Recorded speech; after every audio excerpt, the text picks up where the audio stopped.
ایک صحابی ہیں حضرت صعصع بن ناجیہ، وہ فرماتے ہیں وہ ایک دن حضور اکرم صلی اللہ علیہ وسلم کے پاس جاتے ہیں اور کہتے ہیں یا رسول اللہ، اگر میں نے اپنے زمانہ جاہلیت میں کوئی نیکی کی ہو تو کیا اللہ اس کو قبول فرمائے گا؟ آقا کریم صلی اللہ علیہ وسلم نے پوچھا صعصع بتا تو نے کیا نیکی کی ہے؟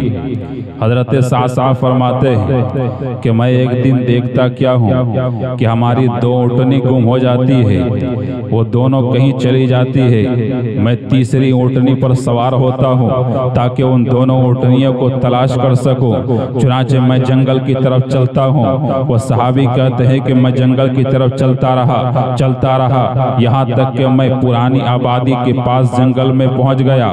جب میں وہاں پہنچا تو دیکھتا ہوں کہ ایک بوڑھا آدمی میرے دونوں اونٹنیوں کو چرا رہا ہے۔ میں نے جا کر کہا، اے بوڑھے شخص، یہ اونٹنی ہمارا ہے، دے دے۔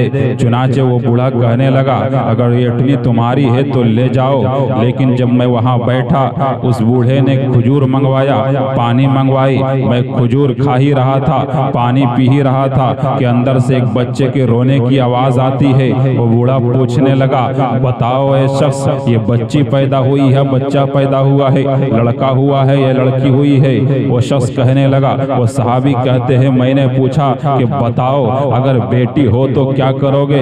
اس نے کہا اگر بیٹا ہوا تب تو ٹھیک ہے، پورے ڈھنڈورا پیٹوں گا، اور اگر بیٹی ہوتی ہے تو اسے زندہ درگور کر دوں گا۔ وہ صحابی کہتے ہیں یا رسول اللہ، میں نے اسے کہا نانا ایسا مت کرنا، پہلے خبر لے کر آ کیا ہوئی ہے۔ چنانچہ وہ جاتا ہے اور خبر لے کر آتا ہے، پتہ چلتا ہے کہ بیٹی ہوئی ہے۔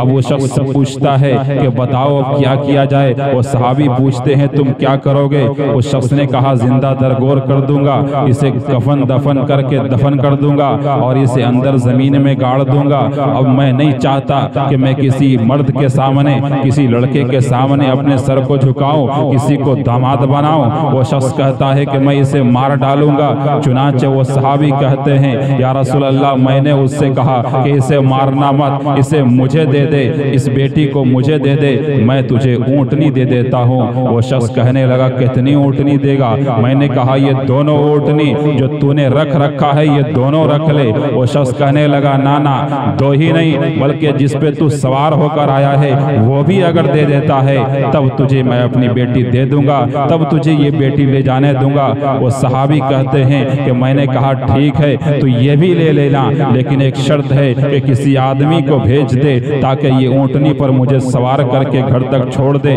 اس کے بعد میں وہ اونٹنی بھی تیرے حوالے کر دوں گا۔ وہ صحابی کہتے ہیں میں نے 3 اونٹنی کے بدلے اس بیٹی کو لے لیا اور لا کر میں نے اپنے کنیزہ کو دیا اور اسے سنبھال کر پالنے کو کہا۔ یا رسول اللہ، میں نے ایسے ہی دن بھر تلاش کرنا شروع کر دیا اور میں جہاں جگہ جاتا اور جہاں جاتا وہاں سے 3 اونٹنیاں دے کر کسی بھی بچیوں کو لے آتا۔ اس طریقے سے یا رسول اللہ میں نے 360 بچیوں کو میں نے اپنے حویلی میں لایا ہے۔ یا رسول اللہ، کہ اللہ تبارک و تعالی ہمارے اس نیکی کو قبول فرمائے گا جو زمانہ جاہلیت میں کیا تھا۔ یا رسول اللہ، میں اب تو ایمان لے آیا ہوں۔ اللہ کے حبیب صلی اللہ علیہ وسلم کے آنکھوں سے آنسو جاری ہیں، داڑھی مبارک تر ہو گئے ہیں۔ رسول اکرم صلی اللہ علیہ وسلم نے فرمایا، اے صعصع، اے میرے صحابی، تو نے اتنا بڑا کام کیا ہے، اس کا اجر تجھے یہی مل گیا ہے۔ تجھے یہاں اجر یہ ملا کہ تو اسلام میں داخل ہو گیا، ایمان سے مالا مال ہو گیا، اور آخرت میں بھی امید کرتا ہوں اور میرا یہ دعویٰ ہے محمد الرسول اللہ یہ کہتا ہے کہ اللہ تجھے اجر ضرور دے گا۔ میرے محترم بھائیو بزرگوں، نیکیاں کرتے رہیں، چاہے کسی بھی وقت کیسی بھی نیکیاں ہوں کریں، انشاءاللہ اللہ تبارک و تعالی اجر عطا فرمائے گا، اس دنیا کے اندر بھی اور آخرت کے اندر بھی۔